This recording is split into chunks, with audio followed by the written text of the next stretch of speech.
एक नई company SJ logistics बाज़ार में आ रही है। कंपनी का जो इशू है वो 12 से 14 दिसंबर तक खुला रहेगा और आईपीओ के ज़रिए कंपनी करीब करीब अपर बैंड पर अगर हम देखेंगे तो 48 करोड़ रुपए जुटाने की योजना बना रही है कंपनी लॉजिस्टिक्स सेगमेंट में खास तौर पे शिपिंग कार्गो के लॉजिस्टिक्स में बड़े प्लेयर के तौर पे है। और ये स्क्रीन पे बेसिक इन्फॉर्मेशन है कि 121-125 का प्राइस बैंड है, 1000 शेयरों की लॉट है, 48 करोड़ जुटाएंगे अगर अपर प्राइस बैंड पे हम इसको ले जाएं और एनएससी इमर्ज प्लेटफॉर्म पे ये लिस्ट होगी। बातचीत करेंगे कंपनी के चेयरमैन और मैनेजिंग डायरेक्टर राजन शाह से। राजन नमस्कार सर। नमस्कार जी। नमस्कार सर। एनएससी इमर्ज पे लिस्ट हो रही, जितनी बेसिक इन्फॉर्मेशन दे दी। अब हम लोग ये समझना चाहते हैं हाँ जी। ये एसजे लॉजिस्टिक्स कंपनी क्या काम करती है, हमारे निवेशकों को समझाइए सर। बेसिकली अभी जस्ट मैं ब्रीफ करता हूँ कि मेरा नाम राजन शाह है and I am qualified chartered accountant. तो मैंने मेरी जर्नी जो थी वो सर्विस इंडस्ट्री से चालू की थी। I was serving for Mufaddal group, then I was serving for Johnson tiles. तो जब मैं जॉनसन टाइल्स में जॉब कर रहा था तो I was in account department and मेरा डिक्लाइन टुवर्ड्स कमर्शियल ज़्यादा था। तो वहाँ एक्जिम का मुझे अच्छा खासा एक्सपीरियंस मिला, अच्छा खासा एक्सपोजर मिला। So from there, I took this Exim as an business opportunity. And 1999-2000 में मैंने एक proprietary concern से एजे लॉजिस्टिक्स कंपनी जो थी मैंने चालू की थी। It was named as AJ shipping agency. So this is a first generation business basically. Then in 2003, I converted this into a private limited company. And from 2003 onwards to 2016 तक हमने इसको private limited रखा था। 2016 we converted into the public limited, but it was a dim public till the recent past. Basically ये जो Exim activities था, तो अगर आप देखोगे 2 decades बैक, तो इंडिया का जो अगर आप बैलेंस ऑफ ट्रेड देखोगे तो डेफिनेटली इंपोर्ट सेगमेंट हम लोग के बहुत ज्यादा थे compare to the export segment. But जब आप ये बिजनेस में आते हो तो आप जब भी देखते हो इंपोर्ट एंड एक्सपोर्ट में, तो ऑलवेज देयर इज एन जो भी एक्सपोर्टर रहेगा एनी कंट्री, तो the freight negotiation is always at the end of the शिपर majorly, यानी मेजर परसेंटेज जो रहता है वो शिपर्स के हाथ में रहता है। तो it is always a CIF contract जो आप नॉर्मली देखते हो। There are many FOB contract, पर ज्यादातर सीआईएफ होते हैं। तो वहां से डिसीजन लेने मैंने चालू किया। मैंने सोचा कि हम लोग ज्यादा फोकस जो है एक्सपोर्ट सेगमेंट के ऊपर हम करेंगे। बट वो टाइम पे आप देखोगे तो ज्यादातर steel industry was doing very good at that time and I started ये कंपनी के अंदर मैंने स्टील कार्गो के ऊपर ज्यादा फोकस चालू किया। अगर मैं मेरी टोटल 2 डेकेड की जर्नी आपको अगर एक्सप्लेन करूं, तो अगर मैं उसको 6 to 7 इयर्स में अगर मैं आपको डिवाइड करके बताऊंगा, तो पहले 7 इयर्स हम लोग ने ज्यादा थ्रस्ट जो है वो स्टील कमोडिटी पे दिया था। But yes, along with the steel commodity हम लोग और कमोडिटीज भी करते हैं। And shipping basically we are into the commodity exports which goes into the containerized cargo from one country to another country, and that is a global exposure basically. तो हम लोग containerise cargo में हम लोग ने शुरुआत की थी। तो फर्स्ट हम लोग के 5-6 इयर्स जो मैंने थी वो स्टील कमोडिटीज में ज्यादा काम की थी और स्टील कार्गो में गैल्वेनाइज्ड कॉइल वॉइल सब। At that time even China was not producing the steel तभी प्रोड्यूस नहीं होती थी वहां। तो जब वहां भी ओलंपिक्स था तो देयर आर मेनी कंपनीज जो इंडिया से जिसका हम लोग एक्सपोर्ट हैंडल करते थे। तो इनिशियल बूस्ट मुझे बहुत अच्छा मिल गया था, तो वहां से हमने ये सब एक्टिविटीज चालू की थी। देन लेटर ऑन मैंने सोचा कि हमारा जो मेजर कार्गो मूवमेंट जो it is coming from one commodity along with the other commodities, but the percentage इसका ज्यादा था। Then we started with textile industry, yarn industry. और टेक्सटाइल यार्न इंडस्ट्री में क्या होता है सर जी की you have a many traders from Singapore also. उनका जो है sourcing of material is from South East Asia as well as from India. तो उनके साथ में हमारे रिलेशनशिप डेवलपमेंट हुए और हम लोग थर्ड कंट्री कार्गो हैंडल भी करते हैं। So the cargo which are originated from Indonesia, Vietnam, Philippines और सिंगापुर और फ्रॉम चाइना, वो भी कंट्री का कार्गो हम लोग हैंडल करते हैं। राजन जी, हाँ जी सर। बेसिकली मैं जो समझा कि जो एक्जिम का बिजनेस है एक्सपोर्ट इंपोर्ट का, तो एक्सपोर्टर और इंपोर्टर के बीच में आप हैं जो उनके लिए लॉजिस्टिक्स का काम करते हैं। अब आपके भी बीच में कोई है क्या? नहीं, हमारा देखिए क्या होता है कि we are a logistic partner to the exporter as well as to the importers, ठीक है, and to the consignors. So we are a basic chain. और हम लोग का जो ये आप सिर्फ पोर्ट पे करते हैं या इनलैंड भी करते हैं? नहीं, inland transport there are basically 3 activities जिसको बोलते हैं। वन इज इनलैंड ट्रांसपोर्टेशन और डोमेस्टिक ट्रांसपोर्टेशन, उसमें भी हम लोग है। Plus the goods which are coming to the port, जिसका कस्टम क्लियरेंस, डॉक्यूमेंटेशन सब कुछ होता है, तो वो एक्टिविटी रहती है, the further activity. And then the major activity is putting a container, a loaded container on a vessel. तो हम लोग का मेजर जो है रिलेशनशिप शिपिंग लाइन से रहता है, as well as to the various exporters from India, as well as जैसे एक्सपोर्टर्स है वैसे इंपोर्ट सेगमेंट भी है, but we are more into the export segment. SJ logistic is mainly to the export segments में तो है। राजन जी, आप चूंकि लैंड में भी करते हैं, शिपिंग में भी करते हैं, तो आप एसेट भी ओन करते हैं या सिर्फ एजेंट के तौर पे काम करते हैं? No, we are not a vessel owner, हम लोग वेसल ओनर नहीं है, हाँ। बट हमारे एक लॉन्ग टर्म कॉन्ट्रैक्ट बड़े बड़े शिपिंग लाइन के साथ रहते हैं। And at the same time हम लोग की दूसरी एक्टिविटी जो है वो एनयूसीसी एक्टिविटीज भी है, प्लस हम लोग की एक्टिविटीज जो है वो ट्रांसपोर्ट, लोकल ट्रांसपोर्टेशन भी है। और हम लोग का जो ESP sir ji, mainly we are focusing mainly उनकी दी प्रोजेक्ट तो कार्गो। लोकल ट्रांसपोर्टेशन के लिए आपने किसी के साथ टाई अप कर रखा होगा ना? नहीं, हम लोग का यस टाइप रहता ही है, हाँ। Depends on the which state it is going, तो हम लोग के टाइप्स भी रहते हैं, but it is not a major activity. हम लोग की मेजर एक्टिविटी आज के दिन में that is a project cargo, जो ट्रांसमिशन टावर मेनली जो अफ्रीकन सेक्टर्स या अफ्रीकन कॉन्टिनेंट में जो जाते हैं, as well as to the Latin American sectors, because these are the developing countries.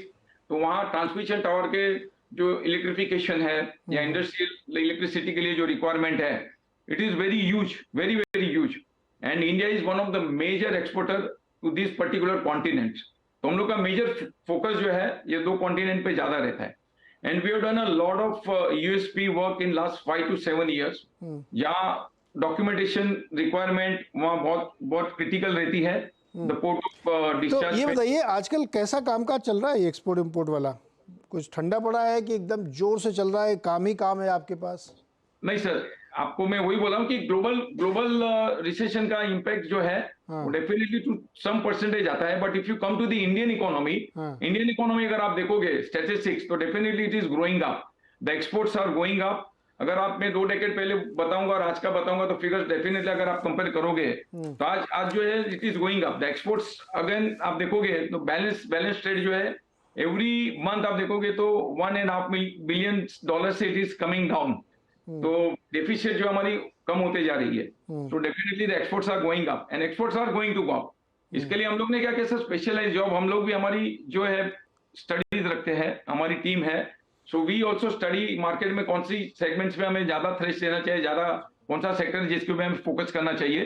तो हम लोग पावर प्रोजेक्ट्स में the earth moving equipment, the industrial equipment जो यहाँ से ज्यादा अभी सेकंड हैंड इक्विपमेंट जाती है, as well as the transmission tower goes with the installation. जी राजन जी, वेयर हाउसिंग इसमें एक बहुत इंपॉर्टेंट रोल प्ले करता है, तो वो कैसे आप लोग मैनेज करते हैं? सर हमारा खुद का वेयर हाउसिंग है near पड़गा, if you know the Bhiwandi area में। हम लोग के खुद के वेयर हाउसिंग फैसिलिटीज भी है, जो हम लोग के हमारे जो एग्जिस्टिंग कस्टमर्स हैं उनको हम लोग ये सर्विसेज अभी प्रोवाइड कर रहे हैं। तो हम खुद का वेयर हाउसिंग फैसिलिटीज भी हम लोग का already it is already established, we have that warehousing facility sir. सारे पोर्ट पे आप सर्विस देते हैं?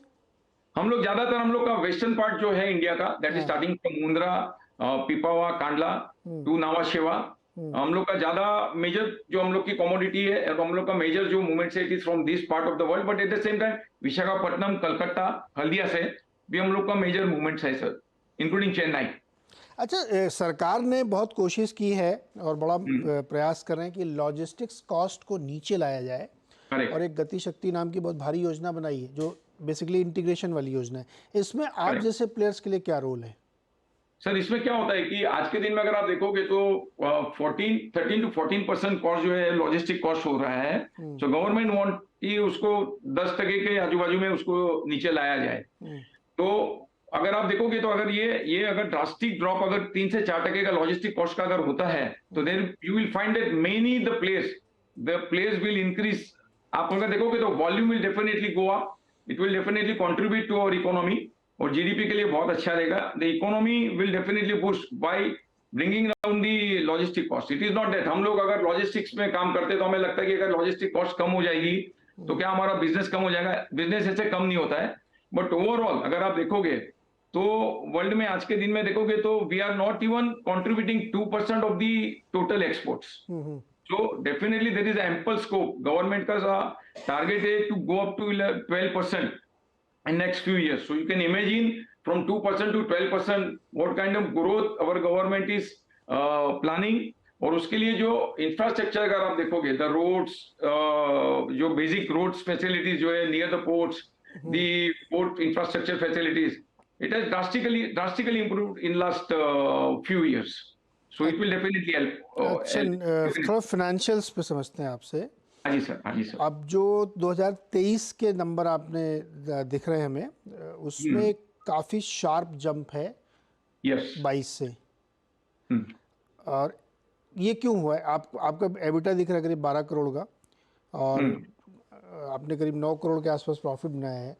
और मार्जिन है 9% का, माफ़ कीजिएगा। प्रॉफिट आपने बनाया करीब 7-8 करोड़ का। ये 22 में से 23 में एकदम से शार्प जंप कैसे? नहीं, बिकॉज हम लोग ने 22 अप्रैल के अंदर 2 सब्सिडरी कंपनी है, तो ये कंसोल फिगर है for 23। It's a consolidated figure, and वो जो फर्स्ट 2 साल के जो फिगर्स है, that is a stand alone figure for SJ logistic. We have 2 subsidiary company. One is a SJ Logisol and another is a SJ Singapore company. So that is a subsidiary company to the SJ Logistics now. तो जो 2023 के जो results आप देख रहे हो sir, वो console figures है पूरे। अच्छा, ये जो आप कामकाज करते हैं, इस व्यापार में मार्जिन बहुत कम है क्या? नहीं सर, वो डिपेंड है कि आप कौन सा कमोडिटी के अंदर हो। आप सही बता रहे हो, जैसे एग्रो कमोडिटी के अंदर ही focus only on one commodity, तो आपका मार्जिन आपके, और दूसरा उसमें क्या होता है कि ओशियन फ्रेट जो है, ओशियन फ्रेट अगर आप अपनी एक्टिविटीज खाली पोर्ट टू पोर्ट रखते हो, तो आपके मार्जिन के अंदर आपको इतना जंप नहीं दिखेगा, आपको मार्जिन इतना दिखेंगे नहीं।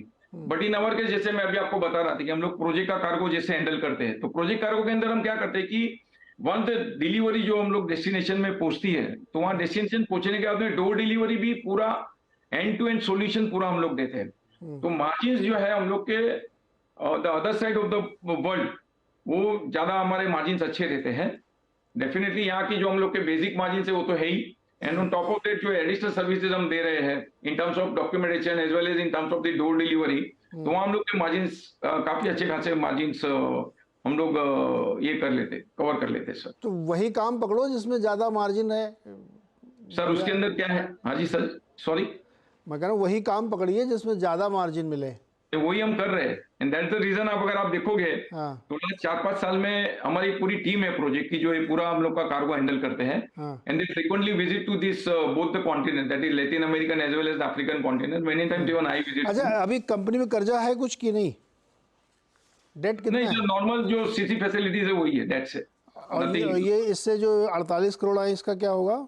ये कौन 48 करोड़ का सर हमारा मेजर जो हम लोग का अराउंड 12 करोड़ हम लोग डेट में इश्यू ये करेंगे, एंड मेजर हम लोग का जो funding it is for working capital, and we are putting for this particular segment जो है हम लोग का प्रोजेक्ट का, जो हम लोग मैं आपको बात डिस्कस कर रहा था, उसके लिए हम लोग को वर्किंग कैपिटल लगती है, wherever margins are quite high.